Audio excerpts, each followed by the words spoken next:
The ways in which we use technology will create substance in the ways by which we use it.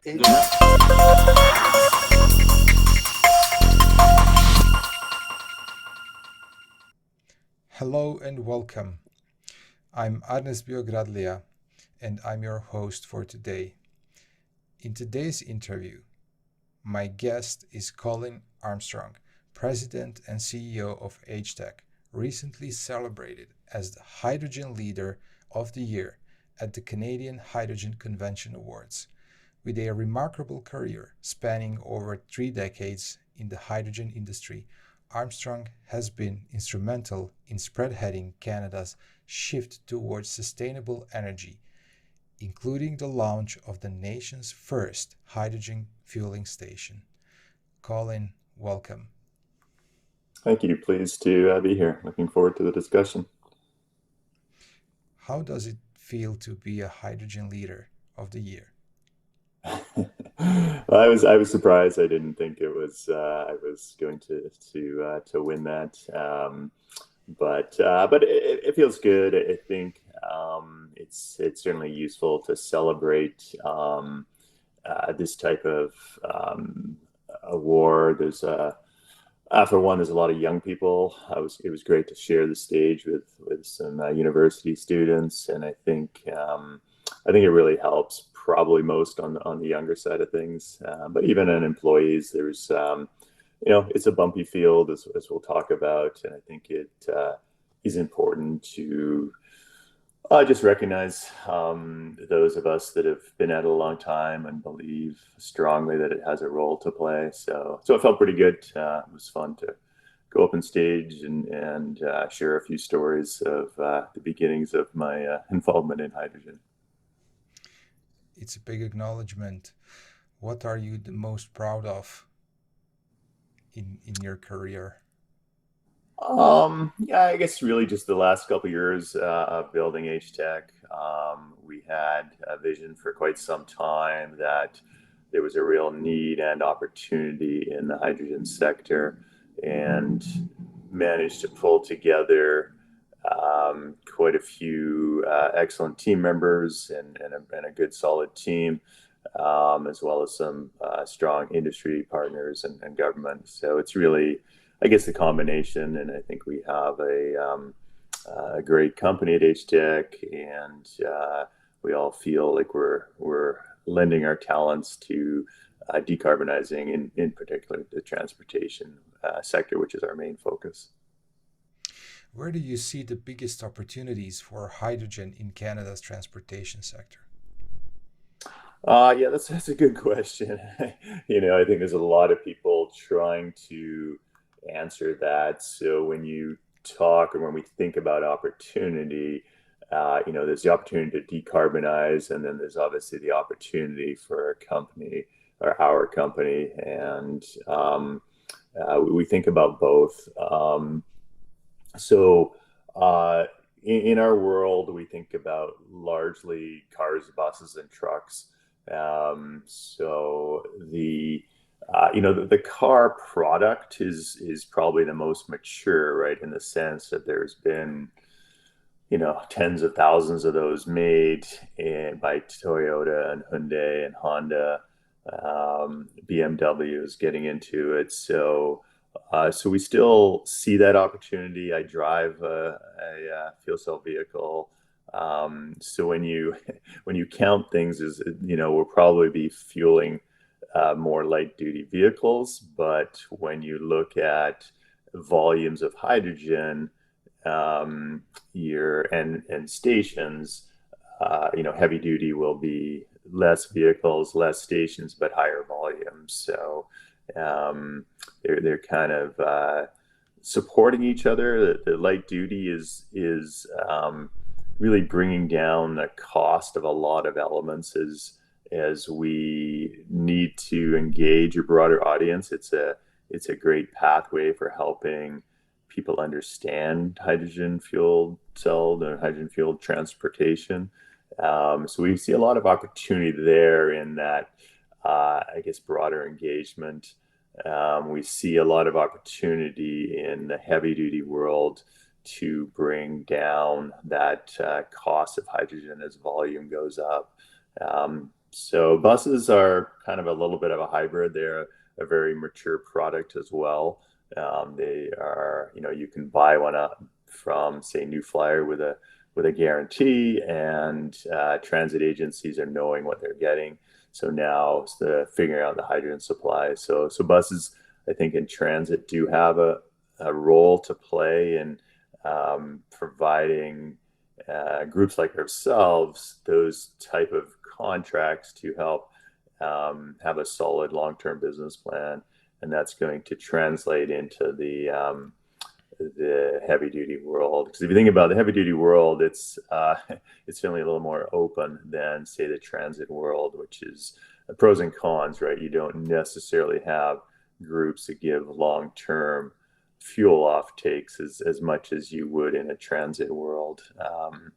So we're open for all of those. We believe they work well together as we put together teams, business cases, and strategies. There's a few other things around heavier duty, say trains or rubber tired gantries, or monster trucks in the mining world, and even heavy duty equipment. But our near-term focus is really on those three, because they are the most mature hydrogen fuel cell products, I guess products for the market and for the buyers. So we follow those drivers. How will you drive consumer interest and demand for hydrogen vehicles? Yeah, good question. And again, I think the three different segments are quite different. So, yeah, I mean, it's a good question on the light duty. Why will people buy a fuel cell car versus say a Tesla or something? It's a good question. So I have a battery electric. I have a fuel cell. They're quite different. I think there's a segment of the market that you're just not going to move to a battery. So you sort of go, okay, well, what are we going to do about that as a society, and understand why? So, maybe it's 25%, maybe it's 10%.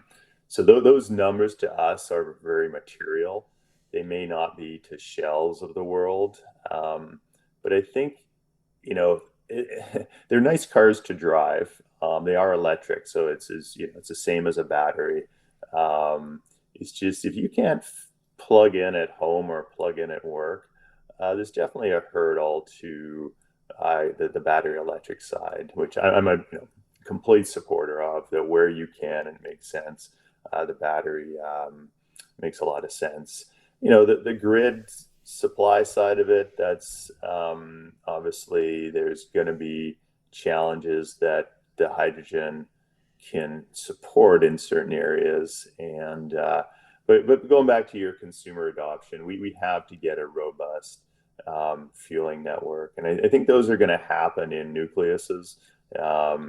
So we really focus on the Vancouver ecosystem to make sure our customer base, and we understand of those customers that the battery doesn't work for, we want them to shift from the liquid gasoline or diesel fuels.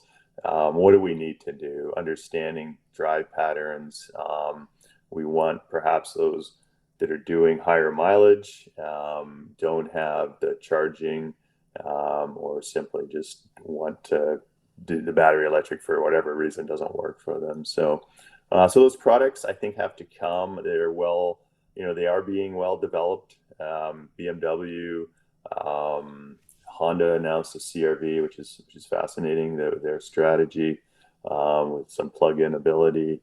Toyota, Hyundai, they're all good products. They're great products, and we have to have that fueling solution for them, which involves reliability, accessibility, hydrogen supply that's going continually decreasing on the carbon intensity. So Yeah, so we'll see. It is a lot of elements that's going to make it happen, from the ZEV mandates to the products themselves to the fueling.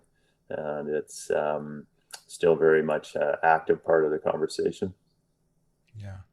And maybe finally, the price of hydrogen, uh, would that be a Yeah, factor? so it's a good question. There's the price of hydrogen and the cost of hydrogen, right? So obviously, at the end of the day, the consumer is paying a certain amount per kilogram, and they have to judge the value of that for getting from A to B, getting from A to B. Uh, without emitting emissions or being responsible for emissions, the convenience of fueling. So I think as you look and compare, I mean, you have quite a reasonable segment of the population that buys premium or super premium gasoline. So I think you sort of have to think through that segment, and then really in the early stages, the local government policies have to decide if they want to help with that adoption, or if they don't, it gets hard to ramp it up. So you have to think, well, we need high volume. So maybe you promote a local transit group to generate those higher volumes to get things rolling.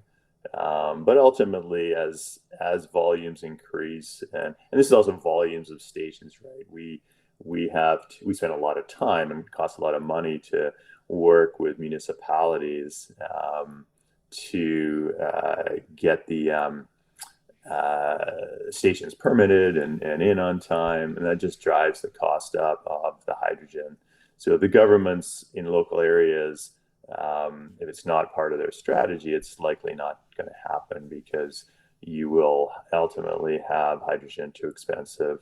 And it's interesting, right? In California, there's high prices, but that's really a function of the misunderstanding on how fast you can create load on the vehicle adoption side of things compared to how fast you can build the infrastructure. So we have had to hold back in Vancouver because it's taken longer to get hydrogen supply set up here, and we don't want to have that kind of influence on the hydrogen that we sell at the price we put on at the pump. There's also various government policies like low carbon fuel regulations that allow credit earning on every kilogram of hydrogen you sell. So that certainly helps. So it's a real mix, and I think it involves an understanding of a strategy because we're in the early stages of market development, and we're trying to build a market, right? So I don't think, it's an interesting question whether low-cost fuel drives adoption. Typically, the consensus is you need 30 to 40% reduction in costs, and sometimes that's on capital, sometimes that's on operating. So we're not promoting that hydrogen is going to, be below gasoline and diesel costs, and I don't think we need to. We're doing it to move that segment of the market that doesn't, the battery electric, whatever, if it's a car, truck, or bus, just doesn't work for them. And again, it's certainly a huge debate of whether that's 2% or 50%, right? And then what are the alternatives to battery electric? There's obviously the renewable fuels, but I think long term there's better opportunities for society with those with the various biomass pathways. So. Beyond transportation, what are HTEC's key focus areas for hydrogen applications in Canada? So we are looking at a couple different opportunities. In the sense, they are really complementary to our main goal of making hydrogen transportation, more reliable and low cost. So So one focuses on using a lot of the byproduct hydrogen that's available. There's a surprising amount that gets vented. I think if you added it up, it's enough hydrogen for almost a couple million cars in North America, or hundreds of trucks and buses. So that's one focus, is an opportunity. A lot of it's vented, and the other, we are looking at where we put in production that goes to, say, decarbonizing industrial operations, and then allows us to have a co-use stream that goes to the transportation market as we build it up, because it's very difficult to predict the transportation market. So you need these strategies to manage that uncertainty as we build things up. How would you leverage Canada's renewable resources for cost-effective green hydrogen production? Yes, so just to be clear, we are proponents of low carbon intensity hydrogen, and meaning that we're not against, let's call it blue hydrogen or turquoise hydrogen, if we understand the full environmental impact and can manage through that and understand the impacts of it.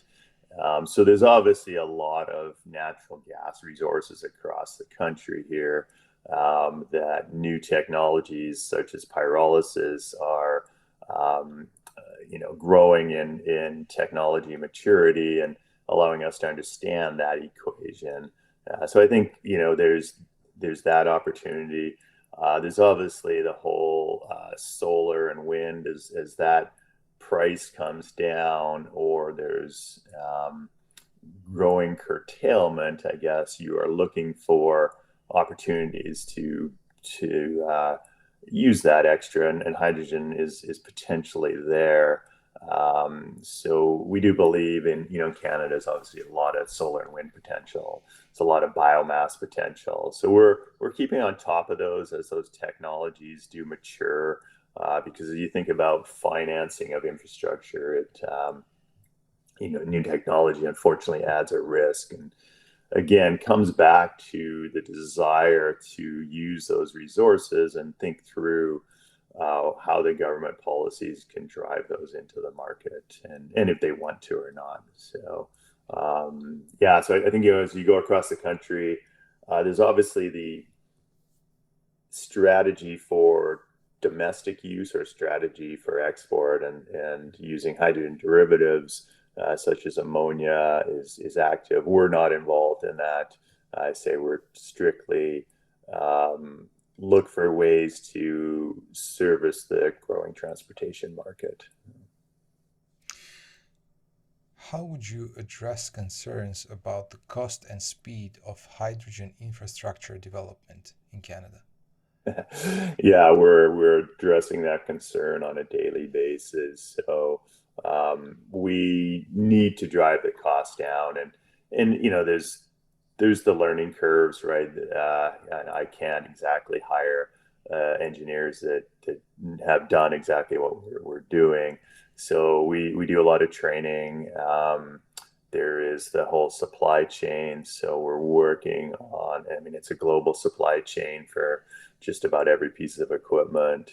There's the integrators, the construction crews. So we're definitely going through that learning curve and trying to build up that those resources, I guess, whether it's internal contractors we work for building stuff, and it's I think globally it's important to get these projects off the ground, and it's good to, so we think about starting sometimes with smaller projects to help progress as everything. So safety's got to be paramount as we start. We need to train everybody along the way, from the designers to the constructors to the equipment suppliers that would come on site, maybe during commissioning, to the operations and operators and employees, that you have that sort of foundational safety knowledge that really comes from the oil and gas sector, but has to be thought about and applied a little bit differently in the hydrogen side of things as we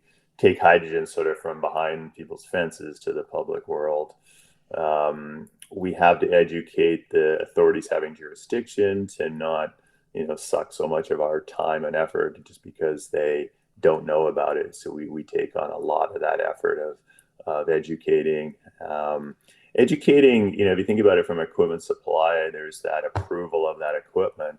Say a European or an Asian company brings it into Canada, as example. There's the whole approval process that has to get set up, and we're still in that one-off world, and gets attached to projects and slows projects down and creates uncertainty along the way. So yeah, that's a big part of what we're doing by taking a bit of a leadership role, getting our station network and expanding it, getting the heavy duty, going in parallel with the light duty. You already mentioned a little bit, but how is HTEC collaborating with government agencies and other stakeholders to streamline regulations and permitting processes for hydrogen infrastructure development? Yeah, so we are, as I touched on it, we are going about it in a multi-tiered approach. So typically there's a technical regulatory group or groups that you have to understand. So, an example would be weights and measures. You have to make sure that local groups are understanding and there's pathway forward for approval. Then there's kind of the technical oversight, the real, looking at the pressure vessels, looking at the electrical and the interactions with those. So that tends to be a lot of educational. So we try and let them know they need to learn this stuff because we're coming. But my engineers spend a lot of time on that side of things. On, say, both. Look, this is the regulation and this is the supplier base, and there's often a gap. Then you sort of step up. There is the broader regulations that have been perhaps the building codes, and then there's even, you get into the utility regulations and the energy regulators. So we are spending time with all of those to explain what we're doing from technical through to business model side of things. And yeah, it's a lot of work, but it needs to be done by groups like ourselves if we're going to build this market up. How is HTEC making hydrogen refueling stations more efficient and cost effective? Yeah, so from the efficiency point of view, really trying to figure out where our energy is going to distribute the hydrogen, and then on site your compression or cooling to get the high speed filling that you want. So we spent a lot of time really analyzing that. These fueling stations also produce a huge amount of data, compared to, say, a gasoline or diesel, where it's a flow meter and maybe one temperature gauge. I think we have millions of data points coming off a single station. That is a huge opportunity, but you also have to manage it. So we have quite the data management system under development, operating and under development, to learn from what's going on, be predictive on our maintenance, because we really have to think about customers that are relying on the fuel, and not that there's a lot of redundancy in the whole system. So so we spend a lot of time on the data management and seeing how that can help us, and also understand our energy uses as we look to compress at higher volumes for distribution. We look at liquefaction, and when you look to, if you're going to liquefy it, you really want to get all elements, the benefits that allows, from improved distribution to how do we not vent along the way, how do we use that coldness, I guess, ability to cool the hydrogen or keep the hydrogen cool as it goes into the vehicles, and also not use that efficiency of compressing a liquid versus a gas. So so a lot of efforts in that area, a lot of learning, a lot of that's coming from supply chain and suppliers as they evolve their products.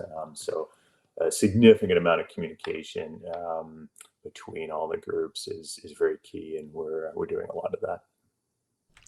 Is this technology getting better in terms of combating with losses and capacity issues and general hydrogen characteristics? Yeah, I'd say definitely. I think the products are improving on so many fronts. You're learning what valves work and don't work. Screens that start getting adapted to function better on the consumer side. Compressor reliability is definitely growing as the users and the compressor reliability is user driven as well as the product supplier driven and the use case. So lots of improvements going on in that area. And we have a pretty good team dedicated to identifying root causes and deciding if it's ourselves or the supplier needs to do some modifications, or our use case is just inappropriate. How do you see hydrogen production, storage, and transportation developing in the future? I certainly see it increasing in volume. We're definitely pro and thinking through the liquid, the cryogenic hydrogen side of things.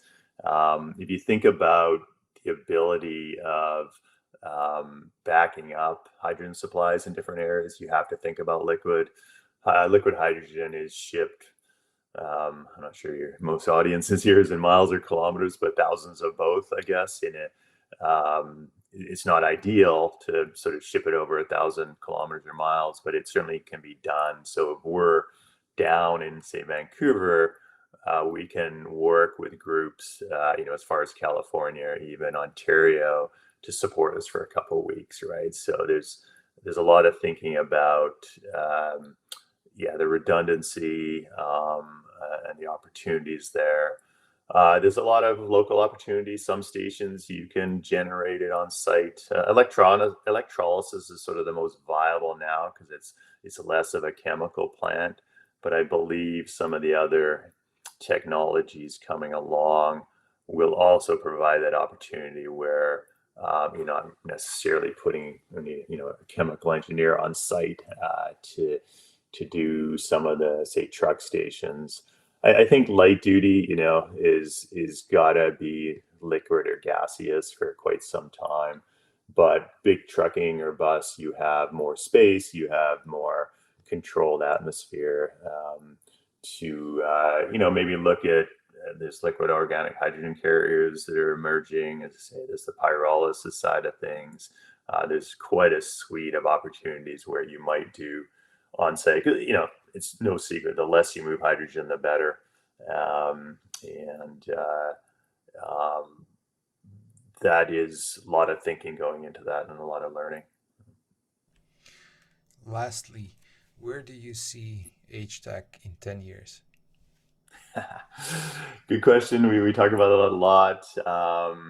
We are focused in North America. We have a saying. We have two sayings. One, our catchphrase is "fueling the drive to hydrogen," and we see ourselves continuing to do that in the parallel paths of